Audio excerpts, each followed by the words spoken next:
Wireless mesh network is a network made of radio nodes organized in a mesh topology. So Wi-Fi mesh network is just an application. A key technology in Wi-Fi mesh network is how your different nodes are connected to each other. Different vendors have different ways to implement it. For example, some vendors use some special radio frequency as the backhaul radio, but Ubiquiti takes a different approach. This is my lab environment. In this video, I will use two Ubiquiti UniFi access points. One is U6 Enterprise, the other U6 Pro. In fact, all other U6 APs work in similar way when it comes to Wi-Fi mesh. The way Ubiquiti implement the mesh network in UniFi APs is using the normal Wi-Fi radios. For example, in this video, this U6 Enterprise for the 5G radio band, it will serve the normal Wi-Fi client, but it will also act as a mesh parent, and another UniFi AP,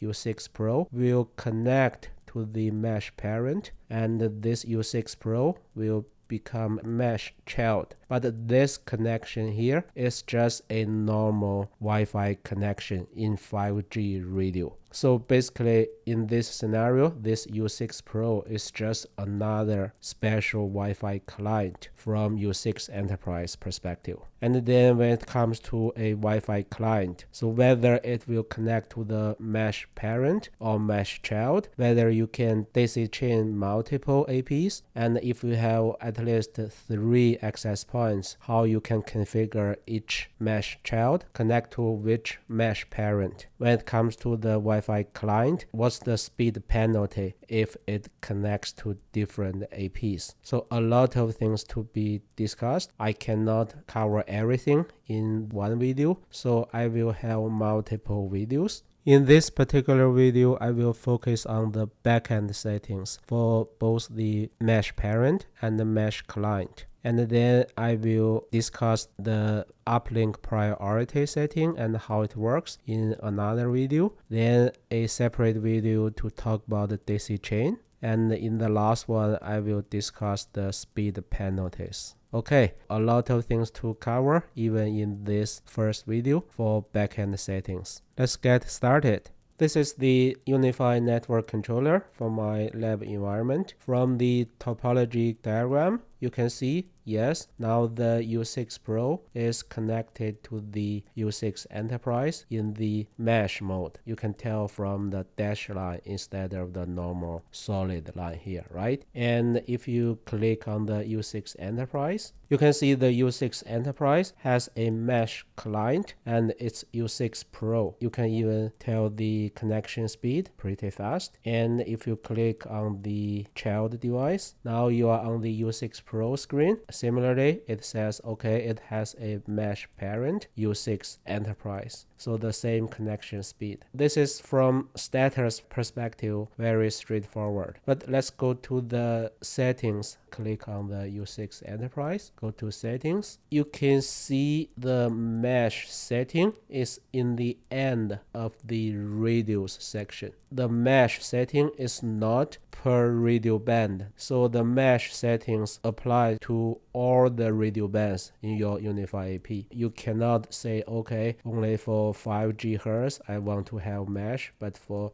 2.4 GHz I don't. No, it doesn't work. You either enable or disable it globally on your AP. So that's one thing to mention. You can see now the meshing checkbox is enabled but grayed out because I am using the meshing functionality now, so I cannot disable it. But basically, this is the super simple setting from the front end perspective when it's in the alter setting. If you click the menu, you will see more options. For example, you can individually allow or disallow the downlink or uplink. And when it comes to uplink settings, you can even choose the uplink priority. So we will cover this menu part in a separate video. In this video, let's focus on the alter setting. Since the meshing setting is on the AP level instead of on each radio level. A natural question is, what if I have multiple radio bands enabled on a AP? Which radio band will be used in the meshing functionality, right? So let's do a testing here. Go to setting. You can see now I only have one SSID configured. Go to this SSID. You can see there's no meshing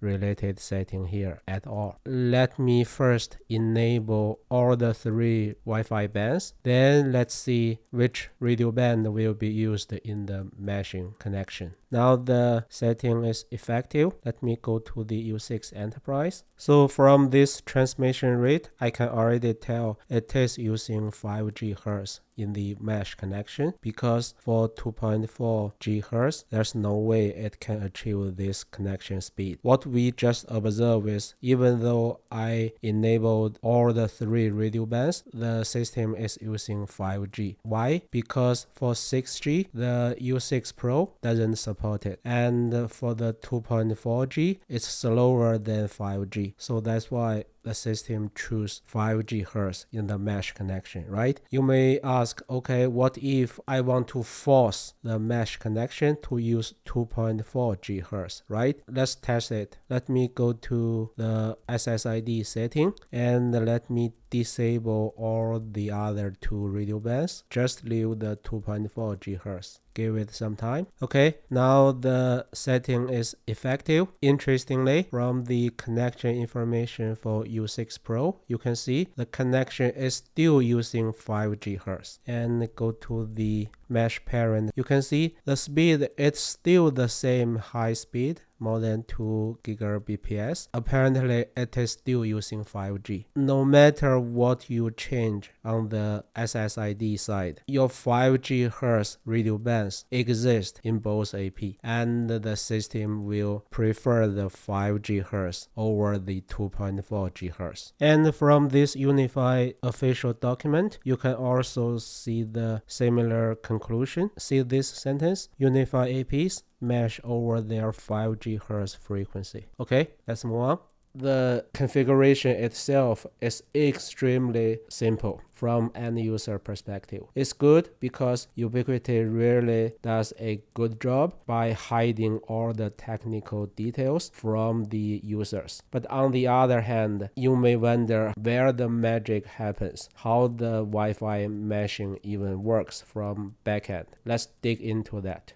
I'm going to use this type of screen layout in the video. I will SSH to the 2 APs to show you the different backend configurations. To have a clean start, I already set the SSID back to only use one Wi-Fi band, just to simplify the system configurations. And as you can see, the current status is U6 Pro is a mesh child, and the U6 Enterprise is a mesh parent. We are ready to SSH to the systems. I'm in. I opened 2 side-by-side sessions to the same AP, the U6 Enterprise. First, I will run iwdev. iw is a common Linux command to do the Wi-Fi configurations. It lists a lot of devices. Let's focus on the 5G one. The first part is about 6G. Starting from the physical number 19 is 5G, because I can tell from the frequency here, right? And this is one set of current configuration. In the second session, I will show you the current effective UniFi configurations. So let's be clear. The left part, the iwdev, is on the operating system from Linux perspective, how the current Wi-Fi devices work. And in the right side, this is the UniFi configurations. It's the direct result of what we did in the UniFi network controller. To help you understand the configurations, I draw this diagram. Let's start from the radio.2. In the right side, you can find many radio.1, 2, 3 settings. For this particular one, radio 2, let me scroll to it. This radio.2 is for our 5G radio band. Physical name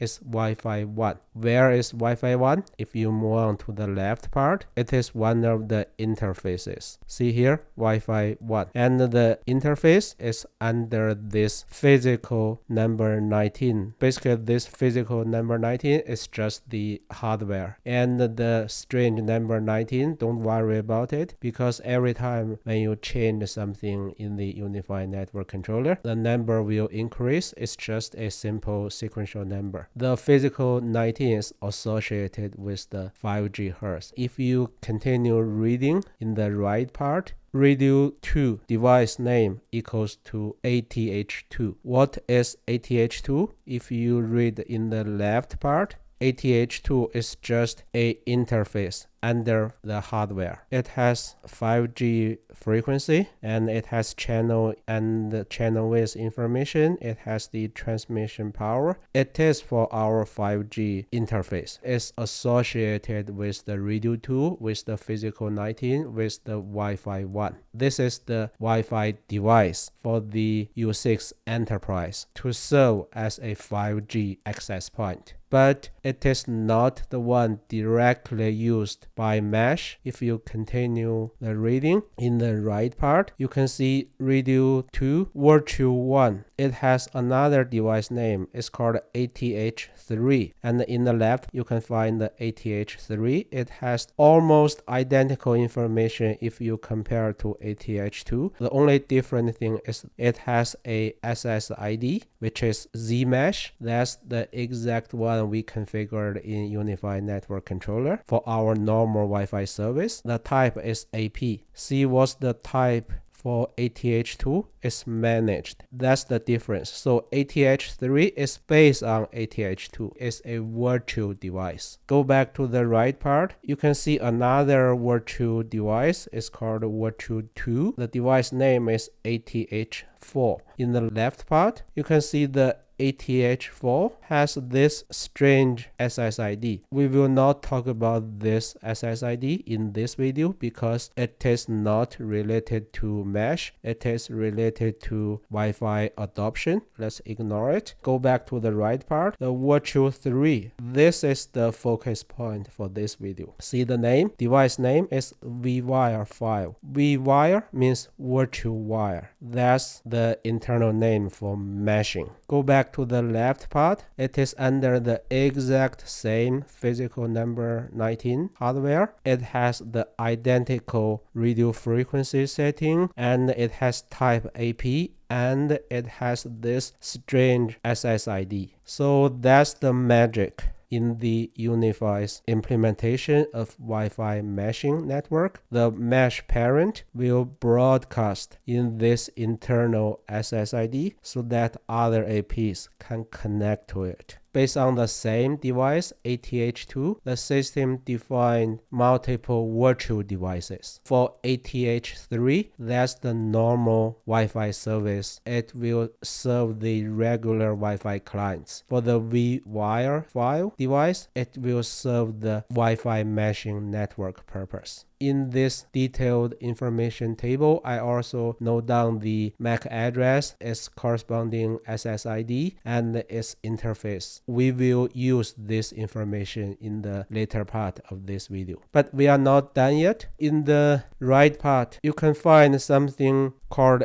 AAA. This type of information is related to the security setting on your AP. And let me search AAA.4. This AAA.4, as indicated in the diagram, it is related to the ATH3, which is the virtual device to serve the normal Wi-Fi client. It's broadcasting this Zmesh SSID, right? This is our regular Wi-Fi SSID security setting, which is in the AAA.4 part. Following AAA.4, there is a wireless.4 section. So this part has interesting information for our Zmesh SSID. For example, its SSID is Zmesh and its hide SSID setting is false. So that's why our Wi-Fi client can see this SSID because it's not hidden, and the status is enabled for sure so that the Wi-Fi client can connect to it. 888.4 and wireless.4, they are straightforward. We expect this type of configuration for our regular Wi-Fi service. But the next part, the 888.6 and the wireless.6,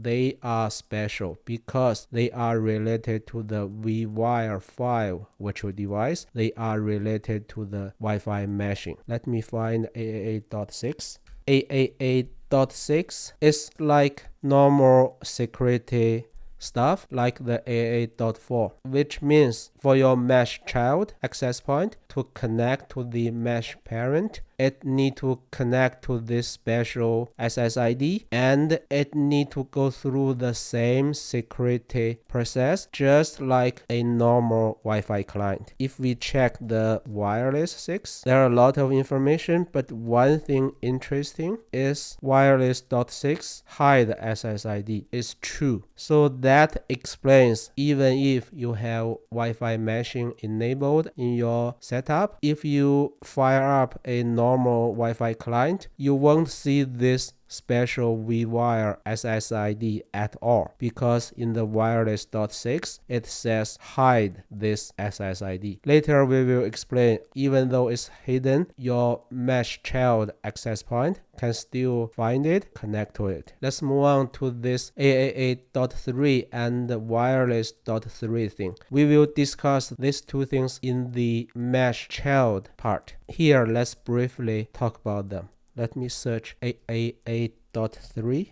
You can see this 888.3 part is pretty brief. A very alarming strange value is here. The status is disabled. Remember what's AAA is for security, right? Basically it says security is disabled. But later we will see the 888.3 and the wireless.3, they are for the uplink functionality, which means only if your AP act as a Wi-Fi client, it will connect to the mesh parent AP, then it needs this part of information. It's not going to provide service to Wi-Fi client, so you don't need the security setting here. They are used by the mesh child. Here we are talking about the mesh parent, so we can ignore these two things for now. As you can see, on different level, different Wi-Fi configurations are done. For example, on the radio.2 level, it defines which country is for, and what's the antenna setting, what's the transmission power setting, what's the channel configuration, and even the minimum RSSI setting is also on the radio.2 level. On the AAA level, it has the security setting, and on the wireless level, it has SSID related setting. Okay, a lot of information was discussed about the mesh parent. Now we are done about this part. Let's move on to mesh client. That's another interesting behavior for Ubiquiti's implementation. This is a similar slide I prepared based on the U6 Pro, which is the mesh child in this video. Based on its configuration, I came up with this slide. I won't go through the detailed configuration in backend like what we did in the U6 Enterprise part. I will directly show you the result. It's almost identical to the mesh parent. So let me quickly switch between the two slides. This is mesh child, mesh parent, mesh child, mesh parent, mesh child.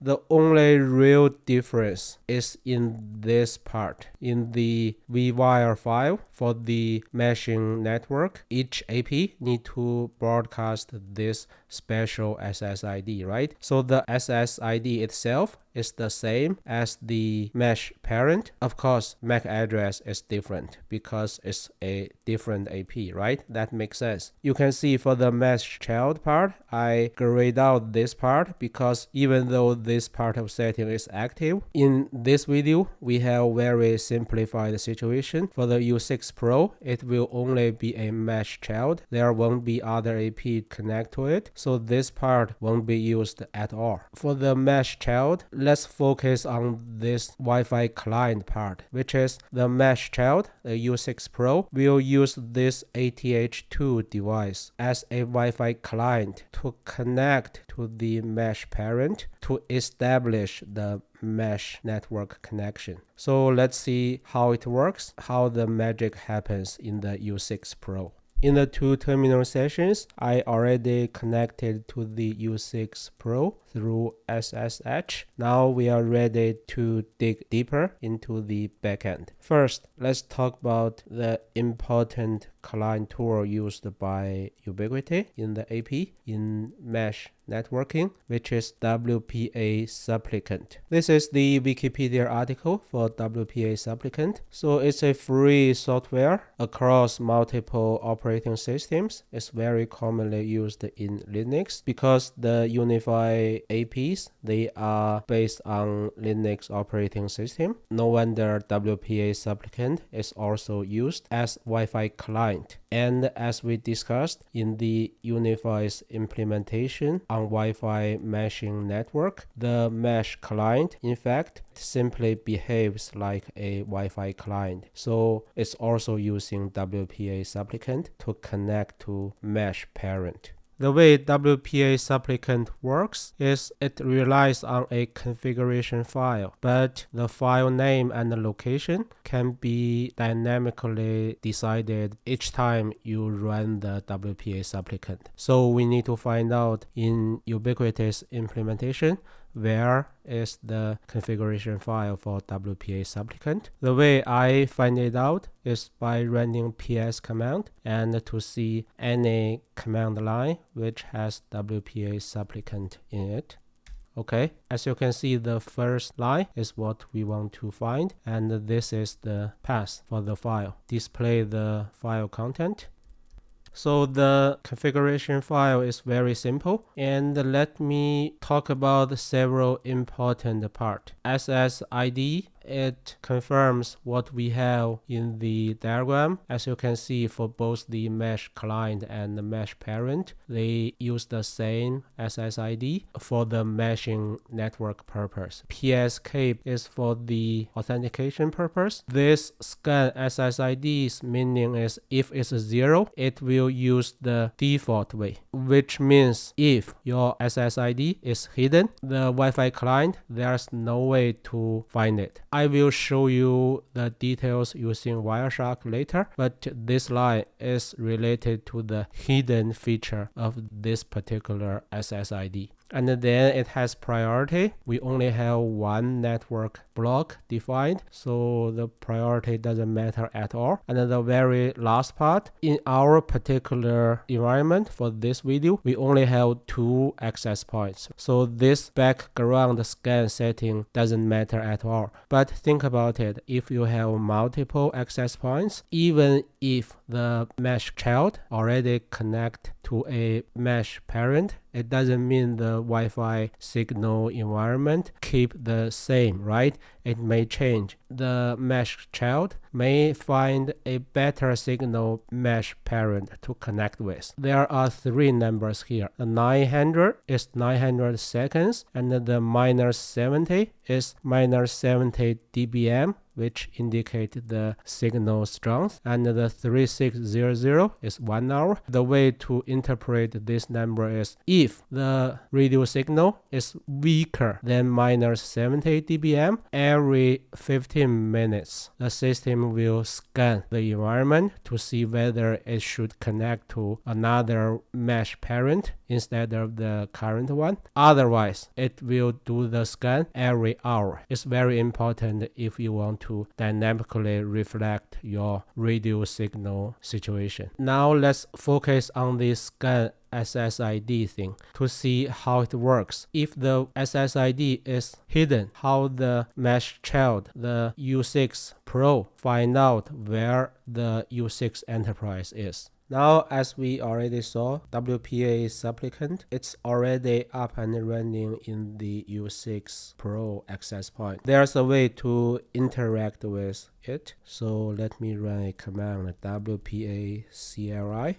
Before we run anything, see the return here? Selected interface ATH2. Let's check this diagram. This is ATH2. That's the exact device we identified. It will be used in the uplink scenario for AAP to connect to the mesh parent. So it confirms our previous finding. As you can see, it's in the interactive mode. Let me run the command scan. It will do the access point scanning. It will take some time, especially in our case, our interested SSID is hidden, so it will take more time. Okay, it's done. Let's examine the output. So this line is just update information. Let's check starting from this one. It returns 4 BSSID, and the first two, they are the same in fact. And the last two, they are also the same. This is the SSID we already noted down here. It's nothing new. That's the SSID used by the UniFi system for the meshing network. And then it has some weight information. I will discuss this in future separate video about the uplink priority. And here it has hop. In our case, it's hop 0 because we only have 2 access points in our meshing network. Again, I will discuss the hop number impact when it comes to speed penalty. And of course, later it will mention all the signal strength and the noise information, right? That's expected. I already got 2 questions. Why we have 2 BSSID lines identified for the same BSSID? The second thing is where this one comes from, because based on our previous finding, we only find one V-wire SSID for 5G, right? So where this one comes from, and to understand how the U6 Pro get the response back from U6 Enterprise when the SSID is hidden. So there are multiple things we need to find out. The way to find the answer is to capture the wireless frames when I run the scan command here. So I already captured the frames. In the interest of time, in this video, I will not show you how I capture the frames. I will directly display the packages using Wireshark. In the bottom left part of the screen, I already opened the captured frames using Wireshark. There are a lot of frames captured, so we need to set up the filter to only show the frames that we are interested in. So apparently I need to get the mesh parent, the U6 Enterprise MAC address for this SSID. As shown in the diagram, I already have it, so that's easy. The next part is for the U6 Pro, the mesh child, when it's using the ATH2 device to connect to the mesh parent. What's the MAC address used by it? We don't see that information in the configurations we discussed in the earlier part of the video. Then where we can find it? That's easy. In the same WPA client tool, we run status command.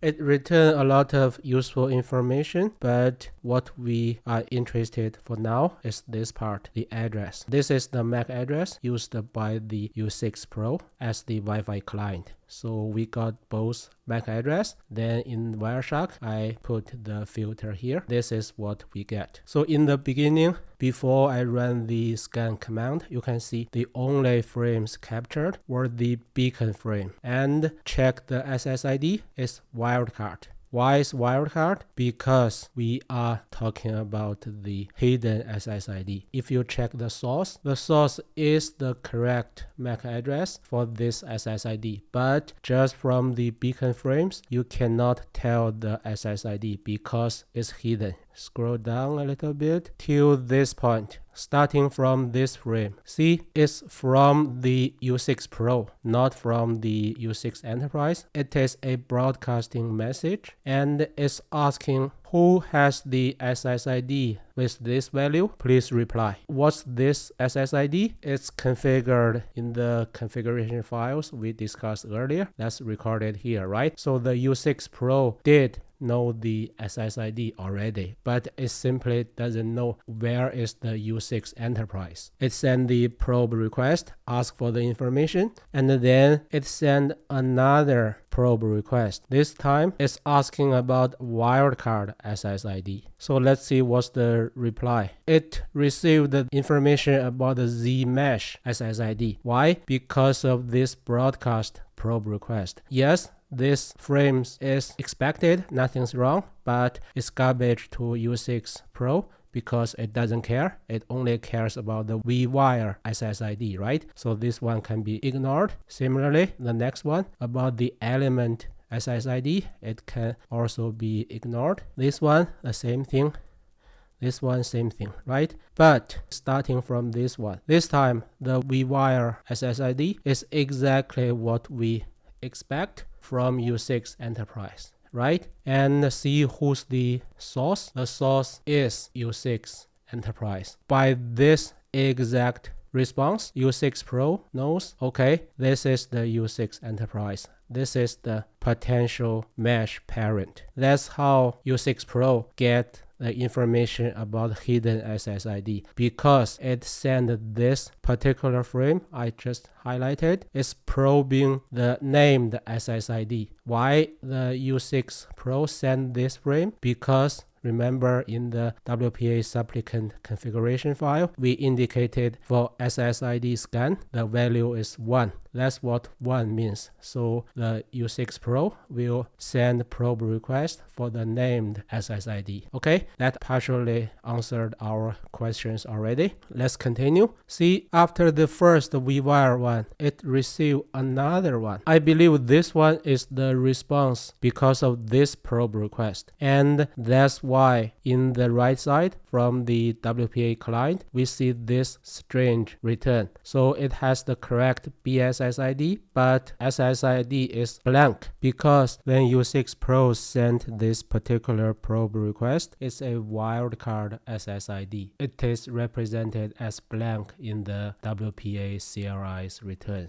That's why it received 2 rows for the same BSSID. Okay, we got another question answered. Let's move on. I will skip the SSIDs which are not relevant. So let's see where this strange V-wire SSID came from. It's 23E something, right? So let's see 23E. Yes, so let's see who gave this response. It's FA something. Destination is U6 Pro, but the source is not U6 Enterprise. It turned out this source is my home network's access points. It happened to work in the same 5G radio band, the same channel. So that's why it also received the U6 Pro's broadcasted probe request. It also responded, even though this particular access point is not part of my lab environment. It didn't care, right? It simply sent out the probe response. That's why here from the U6 Pro's WPA client, it also returns this result here, even though in the end there's no way this access point can be used as the mesh parent because it's not part of the same UniFi network. Okay, so after examining the captured frames, we got all of our questions answered. I hope you follow me, and now it's clear about how the mesh child connect to the mesh parent and how the hidden SSID works. I know this is a long video, but there are really a lot of interesting details I don't want to skip. Okay, thanks for watching.